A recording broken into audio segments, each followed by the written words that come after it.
Kita lanjut ke narasumber ketiga. Ya, kita dengar langsung dari Pak Yunandar R.E.K. Perwira, DPR Provinsi Jawa Barat. Masya Allah. Silakan Bapak. Bismillahirrahmanirrahim. Assalamualaikum warahmatullahi wabarakatuh. Selamat pagi, salam sejahtera, sampurasun. Terima kasih ini undangannya dari PAI, dari Bu Romlah, sahabat saya. Beliau kolega saya dulu di Dinas Pariwisata, jadi cocok nih ya Pak Dede ya. Nyambung gitu dengan anggrek sebenarnya Dinas Pariwisata backgroundnya gitu. Yang kami hormati teman-teman PAI Jabar, Pak Dede, Mas Wiwid dan juga Mas Romi dan Bu Ine. Sini saya belum pada kenal jadi agak ini, tapi saya lihat tadi ada Bu Dekan juga dari Unduin. Terima kasih sudah hadir. Ini satu kesempatan dengan hadirin sekalian yang berbahagia. Tadi Mas Dede bilang pasti bahagia. Saya lihat wajahnya mulai cerah ini, gitu ya. Melihat prospek, mulai dari hitungan 5.000 naik tiba-tiba jadi 15 miliar itu kan gimana ya. Nah, Mas Wiwid ini dari Kota Batu ya. Itu Mas Dede ini dari Kota Batu, sorry. Saya kalau udah bersemangat suka salah keceplosan. Beliau ini dari satu kota yang luar biasa. Saya banyak belajar dari Kota Batu.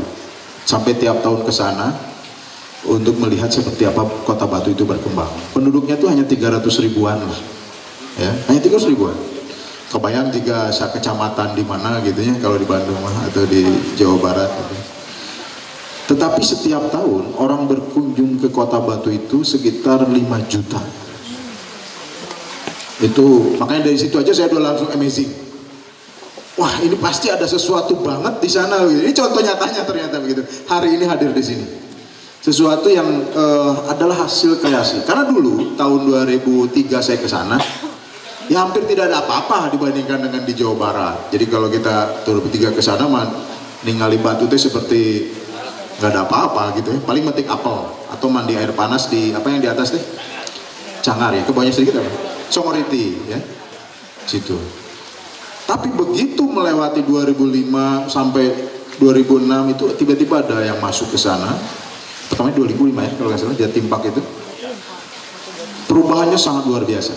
Per hari ini akibat perubahan yang luar biasa itu di sana tingkat penganggurannya itu di bawah 2%. Itulah cita-cita pemerintah seharusnya ya. Membuat masyarakat, membuat rakyatnya itu bekerja semua, sejahtera semua. Buktinya ini, lihat kan, subur makmur begitu kan. 2% bayangkan. Jawa Barat berapa? 8%. Mas, 8% dikali jumlah 50 juta kan, wow gitu ya. Di sana hanya 2%. Dari apa? Karena tadi ada orang yang begitu luar biasa mengajak masyarakat sekitarnya untuk mengembangkan pariwisata. Dan akhirnya dampaknya kemana-mana, ke pertanian, peternakan, industri kecilnya, semuanya terangkat. Itu wali kotanya yang dulu siapa ya namanya? Mas Pak Edi Rumpoko ya. Ini saya ingat betul nih. Beliau tuh pidato hanya begini untuk mempromosikan Batu nih. Kepada investor katanya, sekarang silahkan datang ke Batu dan berinvestasi untuk membangun tempat wisata. Maka saya akan singkirkan semua wisata esek-esek di sini. Begitu. Betul itu. Dan setelah itu, itu tiap tahun muncul yang namanya theme park baru dan muncul perkembangan semua daya tarik wisata yang lain. Yang namanya ke Batu ya biasanya ke tempat A, tahun berikutnya ada tempat B, ada tempat C dan sebagainya. Dan itu salah satu yang menurut saya harus kita jadikan pelajaran. Termasuk dalam kita berbisnis mengembangkan anggrek ini. Jadi tidak pernah berhenti berinovasi. Walaupun tadi sama modal kayak Mas Dede sebenarnya. Tinggal duduk doang, yang lain yang kerja gitu pada akhirnya. Keren banget. Dan saya melihat Jawa Barat sesungguhnya punya potensi jauh lebih besar begitu dibandingkan satu kota yang penduduknya 300 ribu tadi gitu ya.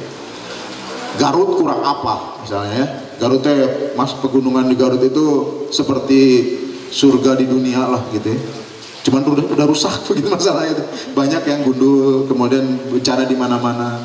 Tapi kalau dimundur ke belakang itu waduh, pokoknya mah kagum. Tapi sampai hari ini masih banyak ya, di sekitar Bandung aja masih banyak surga-surga kecil yang tersembunyi, yang masih belum terjamah tangan begitu ya, tapi kemudian dipromosikan. Nah, tetapi itu tidak cukup menurut saya kalau misalnya kita mau sama-sama tumbuh dan berkembang seperti teman-teman di Jawa Timur.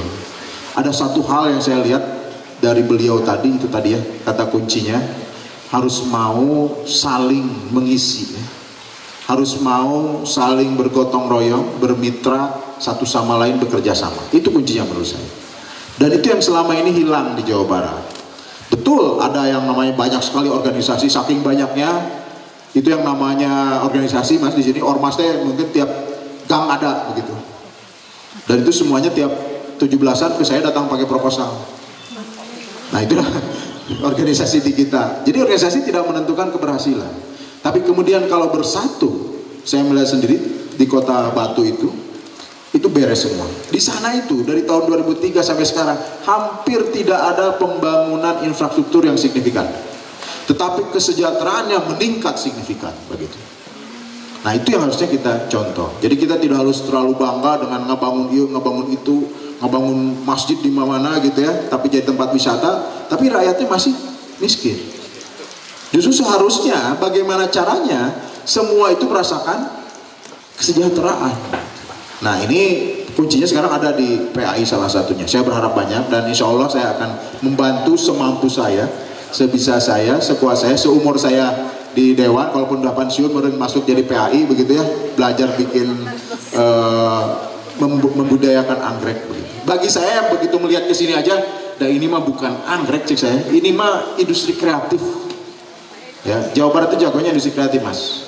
Jadi di sini ini bukan hanya sekedar anggrek, tapi ini sebuah rasa keindahan di dalam pikiran dan rasa kita yang dimunculkan jadi luar biasa perwujudannya gitu. Jadi tidak hanya sekedar tadi seedling dan sebagainya, orang Jawa Barat mah justru bagian merangkai membuatnya jauh lebih itu bagus. Nah, tapi kuncinya tetap sama tadi. Bagaimana kita bersatu padu, saling sharing. Jadi jangan, kalau saya suka dikatain gitu ya, budaya orang Jawa Barat itu juga keyut itu kepiting dalam keranjang. Jadi kalau kepiting dalam keranjang itu kalau ada satu naik ke atas, temannya tuh narik ke bawah gitu. Bukannya yang di atas narik ke atas, bukan. Nah, itu jangan sampai kita ulangi itu. Jadi harus saling melihat dan menghargai, mengapresiasi hasil kerja orang lain itu sangat penting. Itu kunci untuk menjadi maju. Saya ke Jepang gitu ya, lihat orang Jepang itu apa sih bedanya dengan kita? Mereka satu, mereka sangat mengapresiasi apapun yang dilakukan orang lain dan itu bermanfaat gitu. Nah, itu yang tidak ada di kita yang selama ini hilang. Jadi saya berharap begitu ngelihat tadi ceritanya Mas Dede, optimis pasti bisa, saya yakin, ya kan? Karena kulitnya kayak sama gitu ya, gedutnya masih eleh saya nanti. Tapi otaknya pasti kita bisa bersaing dengan yang lain. Dan dengan adanya Mas Dede kita harapkan beliau tetap membantu kita, membimbing kita agar pasti kita juga sukses, beliau tambah sukses. Kemudian udah jadi konglomerat anggrek nanti suatu saat nanti.